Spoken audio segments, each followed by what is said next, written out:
एक गांव में एक सुनार रहता था। वे बहुत गरीब था।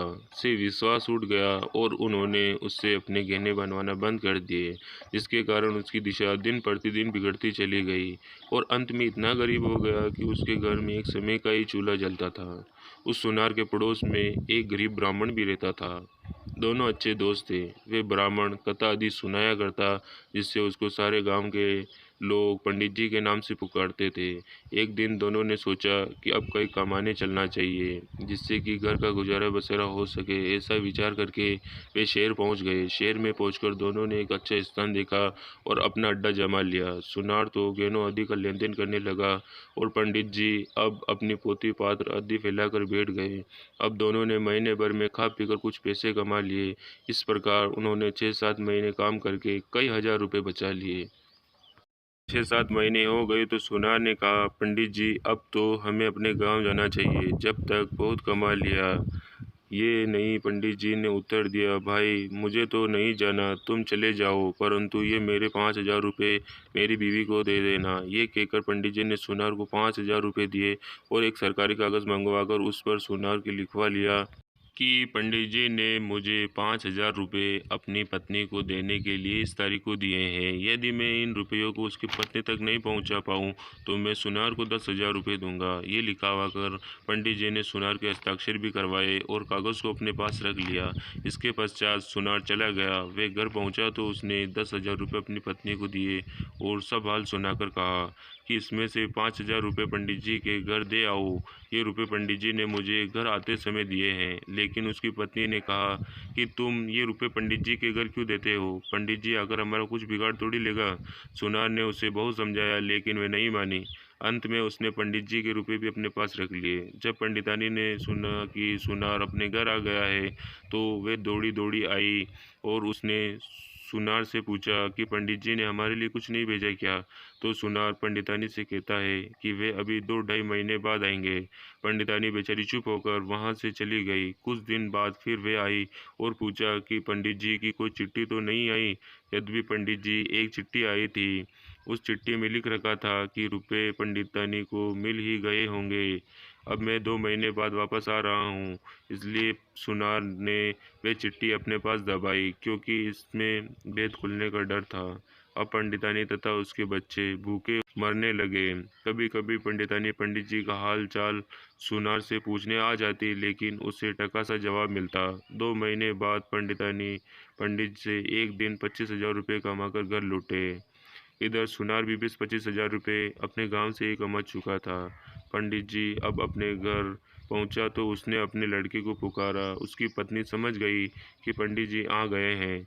उसने झट से दरवाज़ा खोला और पंडित जी बड़े ही हट्टे कट्टे हो गए थे।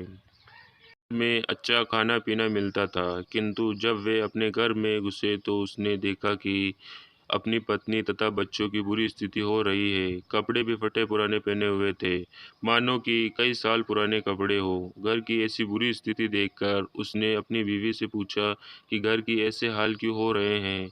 तो उसकी पत्नी ने कहा, आपने तो वहां जाकर सोच लिया था कि मेरे लिए सब मर गए, चाहे पीछे कुछ भी हो जाए। जब घर लौटकर जाऊंगा और घर में आराम करूंगा। पत्नी की बात सुनकर पंडित जी ने कहा, कैसी बातें करती हो? मैंने तो मित्र सुनार के साथ 5,000 और एक चिट्ठी तुम्हारे लिए भेजी थी। पत्नी ने कहा, क्यों झूठ बोलते हो? कहाँ भेजे थे रुपए? 5,000 रुपये? चिट्ठी कहाँ? मुझे तो एक पैसा तथा कागज का टुकड़ा भी नहीं मिला। पंडित जी को शक हुआ कि कहीं सुनार ने चिट्ठी और रुपए दबा तो नहीं लिए। वे झट से अपनी पत्नी को लेकर सुनार के यहाँ पहुँचा। सुनार ने पंडित को देखते ही समझ लिया कि ये रुपयों के बारे में कुछ कहने आया है। पास आने पर सुनार बोला, राम राम पंडित जी, कहो कैसे आना हुआ? पंडित जी ने राम राम करते हुए कहा, क्यों भाई, तुमने रुपए और चिट्ठी को बिल्कुल दबाकर ही रख ली? सुनार ने चौंकने का नाटक करते हुए कहा, कैसी चिट्ठी और कैसे रुपए? पंडित जी झट से कागज जिस पर शर्त लिखी हुई थी कागज दिखाया, लेकिन सुनार बोला, मुझे कुछ नहीं पता, तुम मुझे बेवकूफ़ बना रहे हो, मुझसे रुपए ऐंठना चाहते हो।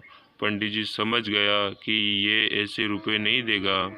वहाँ से सीधा राजमहल पहुँचा और राजा से कहा, सुनार ने मेरे 5,000 रुपये दबा लिए हैं, मेरे रुपए मुझे दिलाने की कृपा करें। इतना कहकर उसने वे शर्त वाला कागज़ राजा को दे दिया। राजा ने कागज़ देखा तो उसे विश्वास हो गया कि रुपए पंडित जी ने सुनार को दे दिए थे। वह उसी समय 2 सिपाही को लेकर पंडित जी के साथ चल दिया। जब वे चारों सुनार के घर पहुँचे तो वे सिपाही और राजा को देखकर वह बहुत डर गया। उसने वहाँ से भागना चाहा, लेकिन उसे झट से 2 सिपाहियों ने पकड़ लिया। राजा ने सुनार से पूछा, पंडित जी के रुपए कहाँ हैं? सुनार ने आश्चर्य दिखाते हुए कहा कि कैसे रुपए? राजा ने वे कागज़ दिखाया और कहा, देख, ये रुपए का प्रमाण। सुनार उसे देखकर बोला, ये बिल्कुल झूठा है। राजा ने जब ये सुना तो उसने बगल में से एक कोड़ा निकाला और तड़ाक से सुनार को जमा दिया और कहा, ये हस्ताक्षर किसके हैं? ये सुनार की मोहर किसकी लगाई हुई है? सुनार और घबरा गया और राजा के सामने कान पकड़ लिए।